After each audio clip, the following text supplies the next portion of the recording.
But, you know, so I'm just like exploring the whole aspect of freak. Some people are just freaky because they're freaky. I have a friend who's my photographer, and she would wear the most outrageous dresses and things to school. She'd be Farmer Brown one day and she'd be in a wedding dress the next. And, you know, she didn't get a lot of dates, but she was definitely unique. And was she happy?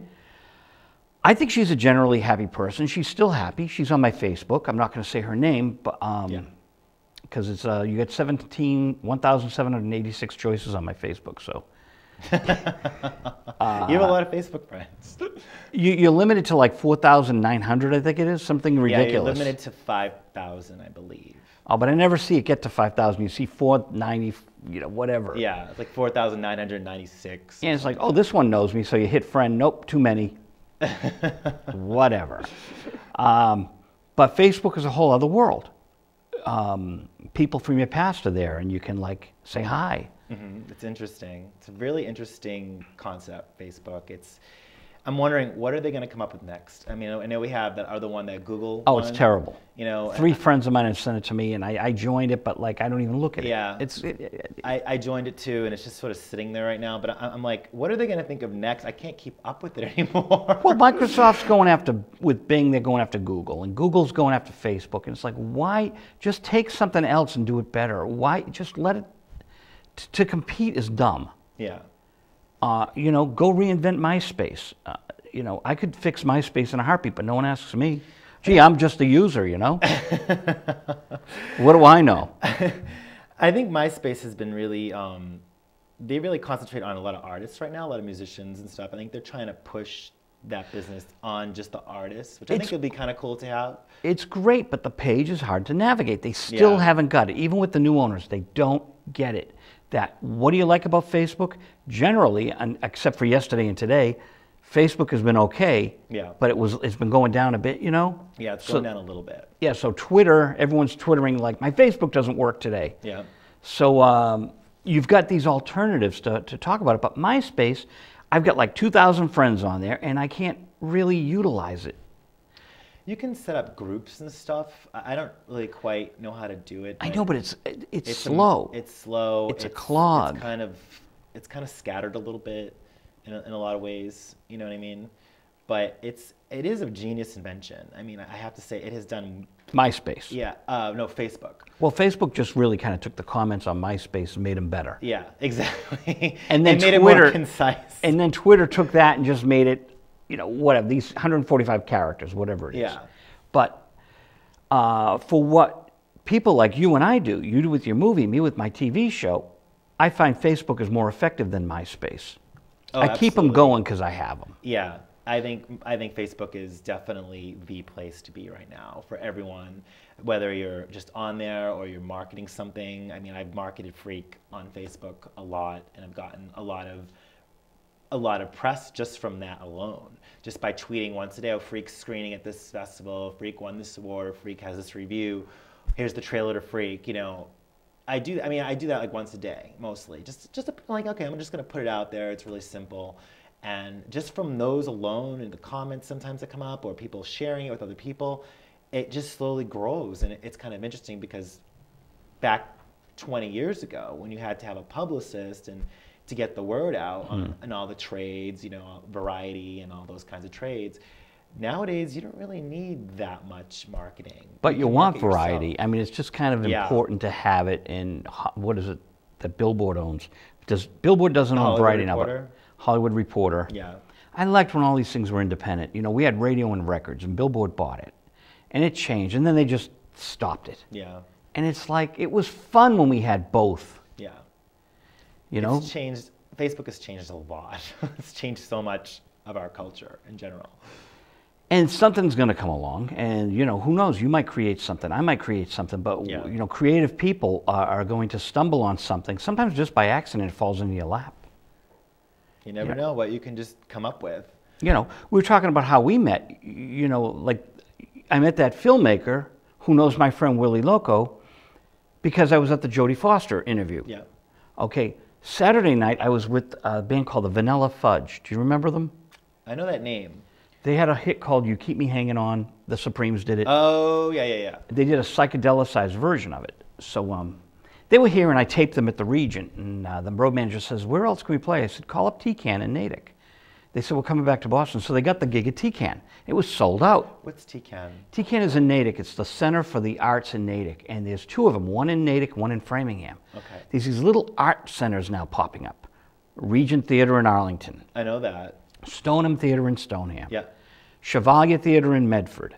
The Lynn Auditorium. So all these community theaters are now starting to pop up like they should have been here all along. Yeah. After the movie theaters closed down, the Lowe's here in Winchester Center is now a bank. That's gone? Oh, it's been gone for years, decades. Over 10? Yeah. Okay, because I've been gone for 7. Over 10 years, not 10 decades. But yeah, the Lowe's in Winchester Center is gone. But you're from Malden. I was born in Malden, yes. Yeah. Yes. Well, okay, I'm at Vanilla Fudge, and I'm like, okay, I saw the show in March, and my ears are kind of getting tired. I'm going to go outside. So I'm outside at my car, right in front of the venue, and this guy on a bike is there, Arthur. We start chatting about music. So he Facebooks me. We get 68 friends in common. Mm-hmm. So this guy I never met before, we got along well, he Facebooks me, and all of a sudden we've got all these friends in common. It's like, wow. It shows you how small the world really is. But Facebook really shows you, like, you meet someone, you think, oh, you know, he's from Natick and I'm from here, we don't know anyone. Because I usually know 30, 40 people, and I'm like, I don't know anyone here. Except for the opening act knows me. I've known them forever, you know, and I know the Fudge. And how does it feel when you feel like you don't know anybody there? Well, because it's just I'm not used to it, because I'm in Boston. Everyone knows everyone. Yeah. And I'm like, wait a minute, these are my peers, but I don't know them. But it's funny, I meet someone, and then we've got 68 people in common, and that's kind of weird. Yeah. So, you know, that's why it was just so befuddling. It's like, wow, because the whole crowd was over 40. Yeah. It was sold out, and it was over 40. So I met the manager of the club, and I said, hey, you know, I work with Marty Ballin of the Airplane. And he said, great night, hi. I said, yeah, how do you think you got the band? He goes, the road manager called me, and I said, how do you get the number? And he goes, thank you. But I'd never been there. I just knew they were a great venue, and it was beautiful. But for you, man, these places are awesome because now they're popping up, and you get community. So community access, these community theaters, and, you know, like this guy I'm going to give you the contact to. Go on Gloucester Access, you do and you're building this whole world. Plus, I'm from the North Shore and all that kind of stuff. So. And you got your friend here that she does the films.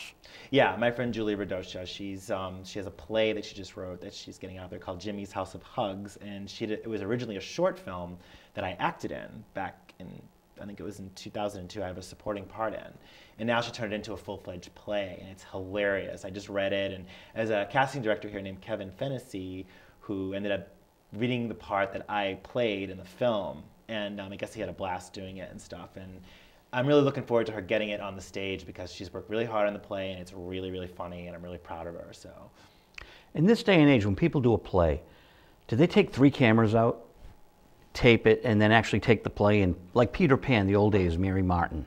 Oh, yeah. Well, I did that. I did a show called Psychic Glitter back in 2008. I like the title. Oh, you do? Yeah. Sure, it's almost like psychedelic. Aaron Merkin is in it as well. He plays a drag queen named Glitter, and it's about a psychic drag queen named Glitter. And it's a comedy, and we captured it with 3 cameras, and we put it on DVD, and we had fun with it. We cut a trailer to it just for fun and all that kind of stuff, and it's online and stuff like that. So we did that just because I wanted to have it to remember it by. You know what I mean? And a lot of plays are being captured professionally, and this was a professionally edited 3-camera setup kind of deal. So, yeah. Remember the movie Mannequin? Oh, yeah. Kim Cattrall. Yep. Jefferson Starship had the song Nothing's Gonna Stop Us Now, which was in that, and then they used it in the sequel. With that guy, William. Now, there's an actor to get for William Ragsdale. Get him for your movie. William Rag. Who did he play in this? He was the main character who falls in love with the mannequin again. Okay. When the first guy, Andrew, what's his name, McCarthy. The guy from Pretty in Pink. Yes. Yeah, Andrew McCarthy didn't reprise it, so they got William Ragsdale, who's a really good actor, like Kim Cattrall. And I don't think he's doing much. There's someone you should take. Yeah. Go to SAG and find him, and you know, because I think he needs to come back out. I haven't seen the sequel in so long. I'll have to take a look at it again just to see him, but. getting actors now you can find an actor on Facebook, and it's most of the time it's them. Not most of the time, but some of the time you will. I had a friend who booked, I'm not going to say who it was, an actress off of Facebook. That's a name actress, but a television name actress. People like, I'm pretty sure that Paul McCartney was reading his MySpace when it was the rage. Oh yeah. Because my friend JoJo Lane, she was married to his guitar player. Okay. So with her site, we friended Paul McCartney, and we started getting comments, and I said, this feels like Paul. And you know how, I know Carly Simon was reading her MySpace. I don't know if they do anymore because everyone's migrated to Facebook. Yeah. But I knew it was Carly Simon because Buzzy Linhart I work with, and he wrote her, he played guitar on her first album. So when I corresponded with her for him, she wrote back. Wow. I knew it was her. So some of these stars, that are totally untouchable on the social networking, you might think it's someone else, but sometimes it's them. It might be their manager working it. Yeah, some of them they set themselves up like that for that reason. But then they dip in on their own and see who's like. And if they get a response like, ooh, my talent should be booked for this, they actually respond. That's most of the time, that's probably how it is. So Pretty in Pink, the guy that was in both movies was Hollywood. The African-American guy who was so overtly gay. He's a straight dude married with children. He's a good actor. I thought there was no way this guy is not gay. He is just so over the top. And okay, fine, you can camp it up. And it was total camp. Yeah. But he was so good. There's no way Hollywood is straight. And Hollywood is straight. He was funny. Didn't he have those sunglasses that went like right across his eyes, the big ones? But the big 80s. Isn't it interesting to have a black actor playing the role of a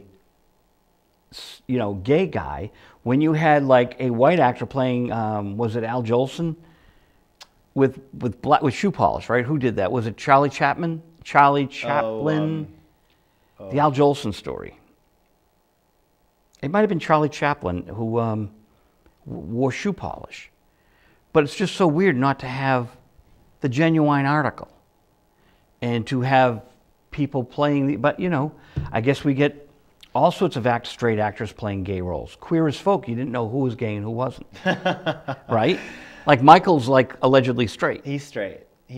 That show is a great show. I really enjoyed that for 5 seasons. I really wish that we'd have another show like that. But what's interesting though, what I really like about what's happening now with gay characters is you're not seeing like the Jacqueline Will and Grace character is always fun. I've played that character a million times as an actor.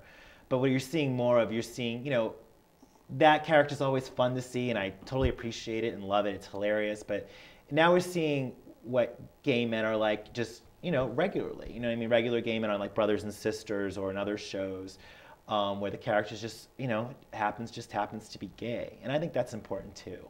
I like seeing both aspects of it. You see your masculine gay guy, your feminine gay guy, there's all kinds of people, and no matter what you are, gay, straight, or whatever, there's all different kinds of people in every way. And now I think as we've been progressing, what I'm seeing more of in the gay culture and even just in general, and like in the movie Beginners, you're just seeing you're seeing all kinds of gay characters now versus one flavor of gay characters, which I think is great for my community and all that kind of stuff too. I think the saddest thing is that the most alternative lifestyle TV show, or I won't use the word gay with it, it's the homosexual TV show, was Oz. And that you would see people that were totally masculine involved with other men. And why does it have to be in a prison setting? Why do they have to like break the mold with a prison show? Yeah. I just thought that was tragic. Yeah. Because, Will and Grace, I would rather see just 2 guys in the neighborhood that people don't know, are they, aren't they? And they're living together, and are they really? You know what I mean? Yeah. It's like, leave them alone. Exactly. They're just 2 guys. They're your neighbors. Exactly. But, we haven't come that far yet. And gay is the last bastion of taboo for television. And, we'll get a jolt out of this because we have a gay character. Yeah, and that to me, like, Step and fetch it. After a while, it gets kind of old. I mean, as a gay man myself, I'm totally out, as you know. It's like that character's always fun to see, and I appreciate that character because there are people like that, and I embrace that. I think that's wonderful. I think that's a great thing. You're gay? Oh, totally. I don't like gay guys. No, I don't You like don't? gay. No, I'm very bigoted. I didn't know you were gay. I'm not gay. My boyfriend is. No, after my last 5 husbands, you'd hate gay guys too. You know. No, Gilbert Gottfried was like, Gilbert's here and he goes, "This man followed me into the men's room." I said, "Gilbert, my wife would love that. My husband will kill us." And he laughed like you're laughing. But I got Gilbert. Keep them guessing. No one knows. No one knows who I am, what I am. I just am who I am. Keep them guessing. I love that I'm song. very proud. I love that song. I think the gay movement is important. Yes, it is. And I think the NAACP was important for African Americans. But the gay movement and the NAACP, they really kind of went over the top. Yes. You know, really broke, they had to, I guess. So someone's got to be on the front lines. And the battle's going to be bloody. And God bless the people who are on the front lines, because it's important just so that people get slapped and like realize, you know, theoretically, you know, wake up. We have a big melting pot here. Yeah. And we have to start, you know, I like ethnicity so much that I don't like the melting pot. Mm-hmm. I like China to be China so that you can go there and experience the history of it. Yeah. And I don't want to see McDonald's in China. Yeah. Okay? You want McDonald's, come to America. Because that's part of our charm, good for better or for worse. Putting it everywhere in this whole new world order of like... And you see it when you go out, when I lived in London, I couldn't believe how many McDonald's on every corner. It was like Starbucks in LA. I mean, you see one everywhere you go. And I'm thinking to myself, I'm in London and I see a McDonald's everywhere I go. I couldn't get over it. And you know, there's nothing wrong with that, but it's just, you're right. What you're saying is totally right. Like, well, I'm opinionated too. Music. I love music, and I can review any kind of music. I have. You know, bluegrass to me is American ethnic music. yes. And Greek music is wonderful, and Chinese music is wonderful. I don't want to listen to any of it. I'm a pop person. I want to hear I Got You, Babe. You know, I want to hear Closer to Home, Marty Ballin's Miracles, Jethro Tull's Aqualung. That's what I like to hear. I don't want to hear the average white band, but I have to review them. I love that I got Shades of Deep Purple. Oh, I love this album. My brother's a huge fan of Deep Purple. But this is the original Deep Purple before they went heavy metal. This is when they were psychedelic and they copied the Vanilla Fudge. And there's only one critic in the world who I know of that put it in a book that they copied the Vanilla Fudge, and you're sitting with them. So the All Music Guide to Rock, if you pick up the All Music Guide to Rock or go to the library and read it, read my Deep Purple review. It's the Book of Taliesin, which is the second album. This is the first album, Shades of Deep Purple. And Vanilla Fudge were popular in England, and these guys copied what they were doing. Wow. And then they evolved into the heavy metal band. But a lot of people don't realize that they slowed up Beatles tunes just like Vanilla Fudge. They slowed up Donovan's tunes just like Vanilla Fudge. And they had the heavy organ and the psychedelia. And it's amazing stuff, but it's history. I love the history. So that's what I love. But even though I don't want to dance to Greek music, I think it's important, and I respect it. Yeah. And I think don't pollute stuff with, you know, taking Chinese and Greek and coming up with this. And the French is a beautiful thing, but the French can't do rock and roll, and the Japanese can't do rock and roll. They love rock and roll. Yes, they do. But it's our music, and phonetically, their languages don't fit rock and roll. So you see where I'm going? Yes. I love that the Japanese love the Jefferson Airplane, because I'm going to go to Japan with the Jefferson Airplane tour thing that Marty's going to do. When is that? We're going to do the whole world. That's awesome. Yeah, Marty's very popular in Japan. Wow. So now that we have the agency, you know, we have to go over there, and we're going to be cutting live albums and stuff, but he's very big in Japan. Yeah. They love rock music. So we have this, you know, surrealistic pillow. Marty Ballin presents the Jefferson Airplane surrealistic pillow. So this is something that people would love. But I can't see a Japanese band doing it. So, you know, you're a movie freak. What do you think about it in Japan? I think it would be interesting to show it.